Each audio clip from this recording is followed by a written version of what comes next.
नमस्कार मंडळी, कसे आहेत सर्व? आम्ही सर्व आज दुर्ग भंडारला आलेलो आहे. मी आणि माझे मित्र सुद्धा आहेत. इकडे आपण दुर्ग भंडारला चाललेलो आहे. आता सध्या पुढे बघा आपण चाललो आहे दुर्ग भंडारला. आता तुम्ही बघत आहे ही दुर्ग भंडारचा रस्ता आहे आणि असा कणखर रस्त्यातून जावं लागतं. इकडनं बघत असाल तर तुम्ही दरी आहे आणि इकडनं पर्वत आहे. इथून जर कोणी कोसळला तर सरळ तो खाली जाईल. पुढे आपण आता दुर्ग भंडारच्या दरवाजापाशी येत आहे. तुम्ही पुढे व्ह्यू बघू शकता कसा रस्ता आहे आणि काय पुढे कसली परिस्थिती आहे. अशा कणखर रस्त्यातून जो पुढे जातो तो सह्याद्रीकर असतो. आम्ही सर्व सह्याद्रीचे मावळे.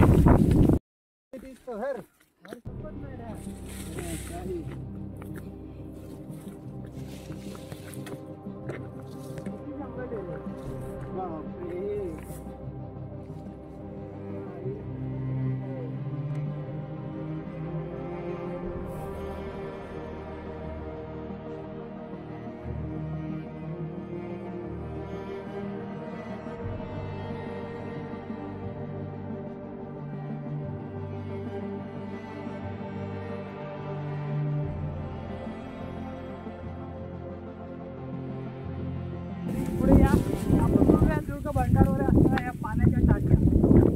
शिवाजी महाराजांच्या काळातल्या आपल्या हा किल्ला मानलेला जातो आणि हे पाण्याचे साठे म्हणून ठेवलेले आहे.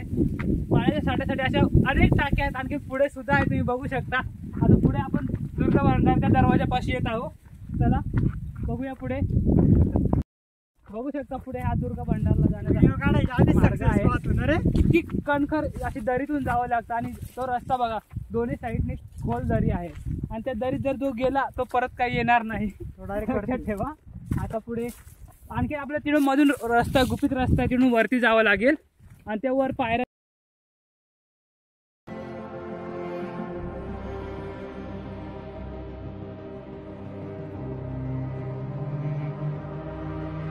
तुम्ही बघत आहे आता आपण पुढे दुर्ग भंडारच्या दरवाजापाशी आलेला आहे. इथे छोट्या पायऱ्या आहेत मध्ये जाण्यासाठी. तुम्ही बघू शकता. या आता पुढे हा बघा, तुम्ही बघू शकता की कसा रस्ता आहे आणि ह्या दरीमधून उतरून आपल्याला त्या साईडने चढून जायचं आहे. सध्या तर पावसाळ्यात जेव्हा येतो आपण तेव्हा इथे भरपूर पाणी असल्यामुळे चिकनाई असते. इथून पाय घसरण्याचे संभाव्यता असते. त्यामुळे कोणालाही इथे पावसाळ्यात येऊ देत नाही.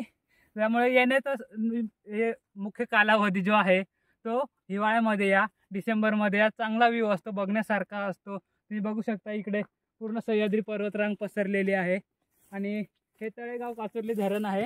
थोडं बघा इतिहास आहे यात आपण तो नंतर. आपण सध्या दुर्ग भंडारचा रस्ता उतरत आहे, पायऱ्या उतरत आहे. तुम्ही बघू शकता कशा खाली दरीमध्ये उतरावं लागतं आहे आणि सध्या आपण खाली येत आहे. पुढे जावं आहे, सांभाळून जावं लागतं.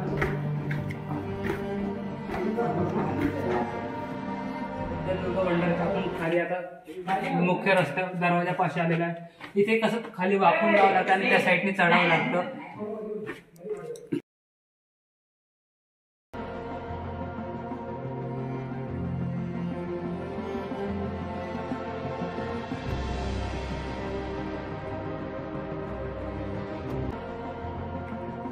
हा रस्ता एवढूसा रस्ता आहे आणि या रस्त्यातून पुढे जावं लागतं आपल्याला. इकडनंही दरी, इकडनंही दरी. या एवढंच पाहिजे होतं. हा मावळाच करतो आणि पुढे बघू शकता पुढे आपल्याला हा डोंगर चढून वरती जायचंय. आणखीन पुढे सुद्धा दुर्ग भंडारचा बोलला जातो.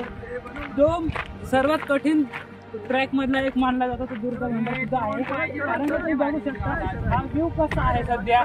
इकडनं बघू शकता तुम्ही दरी कशी आहे. त्याच बरोबर ह्या साईडने पूर्ण त्र्यंबकेश्वर गाव दिसतं आणि ही स्वर्गभूमी मानली जाते, सह्याद्री मानली जाते. सह्याद्रीमध्ये असे किती ट्रॅक आहे ते तुम्हाला बघण्यासारखे आहे. मी आवर्जून सांगतो का तुम्ही दुर्ग भंडारला नक्की भेट द्या. दुर्ग भंडारचा हा दुसरा दरवाजा बोलला जातो, जो दुर्ग भंडारच्या दुसऱ्या टोकाला जाण्यासाठी इथून उतरावे लागतं पायऱ्यांनी. तुम्ही बघू शकता की जसं आपण तिकडनं उतरलो त्याच प्रकारे आपल्याला ह्या साईडने सुद्धा उतरून डबल वरती चढावं लागतं. तुम्ही बघू शकता कसं वरती जाण्यासाठी रस्ता आहे. पुढचा व्ह्यू जो बघू शकता पुरा अंधार आहे आणि पुढे वरती जसं जाऊ तसा पायऱ्या गोल फिरत आहे. आणि काय काढला असेल तुम्ही बघू शकता हा रस्ता किती अवघड वाटतं आणि त्या काळात कसं कोरलं असेल याचा विचार करू शकता तुम्ही. बघू शकता पुढे व्ह्यू कसा आहे.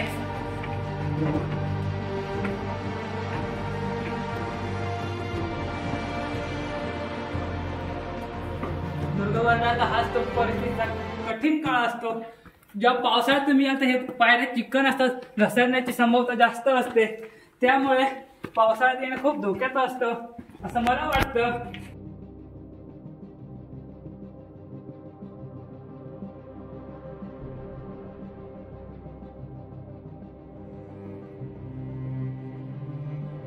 दुर्गवंडाच्या त्या दरवाजाने उतरलो आणि इकडनं चढलेलं आहे. मध्ये जी वाट आहे ती एकदम छोटी वाट आहे आणि ह्याच त्या पूर्वीच्या काळात मावळे कसे येत असतील, त्यांनी हा रस्ता कसा कोरला असेल. वंडार किल्ला जो ब्रह्मगिरी पर्वताच्या इकडे उजव्या साईडला आहे, जे शेवटचं टोक आहे तो दुर्गवंडार किल्ला मानला जातो आणि त्या किल्ल्यावर आता आपण चाललेलो आहे. मी बघू आपण त्या पायऱ्यावरून चढून आलेलो आहे. तर आता पुढे आपण बघा झाड पूर्ण गवताळ प्रदेश आहे, म्हणजे पूर्ण गवत उमलेलं आहे डोंगरावर. म्हणजे गवतामधून आपण पुढे चाललेलो आहे. पूर्ण साईडने बघू शकता कसे छोटे मोठे झाडं आहेत. कारव्यांचं जास्त प्रमाण आहे सध्या, कारण काय कारी महोत्सव बोलतात तो सुद्धा इथे बघण्यासारखा असतो. इथे सुद्धा फुलं फुलतात आणि तुम्ही बघू शकता इकडनं त्र्यंबकेश्वर गाव दिसतं आहे पूर्ण दरीतून आणि आपण त्या रस्त्याने पुढे चाललोय. तो बघण्यासाठी हा निसर्गाचा आनंद आहे, जो खूप सुंदर असा आनंद आहे आणि बघूनच मन तृप्त झालेलं आहे.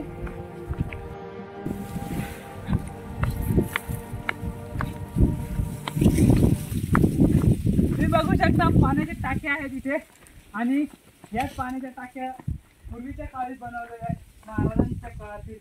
ते सध्या बघू शकता त्याची हालत आहे, कोण काप करायला येत नाही. म्हणून बघा गड किल्ल्यांवर येत जा, पण तुम्ही स्वच्छता ठेवा इथे, कारण का निसर्गाची कचरा जास्त होतो, पानं जास्त पडतात, त्यांचं ते गवताचं भुसा जास्त पडतो, त्यामुळे हे पाणी खराब झालेलं आहे. बघू शकता कसं आहे. दुर्गवंडारच्या शेवटच्या टोकाला राहिलो आहे. थोड्याच वेळा शेवटचा टोक येईल, तिथे तुम्ही बघू शकता कसं पाण्याचं पूर्ण कोरलेलं आहे आणि अशा निसर्गरम्य वातावरणामध्ये आल्याने खूप तृप्त झालेलं वाटतं. मग सध्या पूर्ण झाडी आहेत आणि या झाडा झुडपातून येताना संभावना काही पण आताच माझे कॅमेरामॅन सकाराम भाऊ यांनी सुद्धा एक साप बघितला. दुर्गवंडारच्या शेवटच्या टोकाला पोहोचलेलो आहे. तुम्ही बघू शकता तिकडे, तुम्ही बघू शकता आपण तिकडे जसं त्या दरवाजाने उतरलो तशाच पायऱ्या इथे सुद्धा आहेत आणि या पायऱ्यांनी उतरून आपल्याला पुढे त्या टोकाला जायचं आहे. तिथे सुद्धा पाण्याचा एक कुंड आहे, तुम्ही बघू शकता.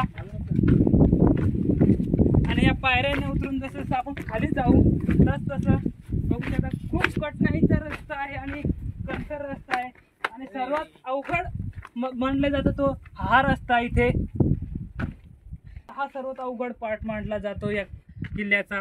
का जर या साईडने जर थोडा तरी तोल गेला तर खाली दरीमध्ये तुम्ही कोसळाल आणि इकडनं जर त्यासाठी इथे हा वन विभागाने हा एंगल लावलेला आहे, त्यामुळे कोणी जाऊ नये, तिकडनं पडू नये.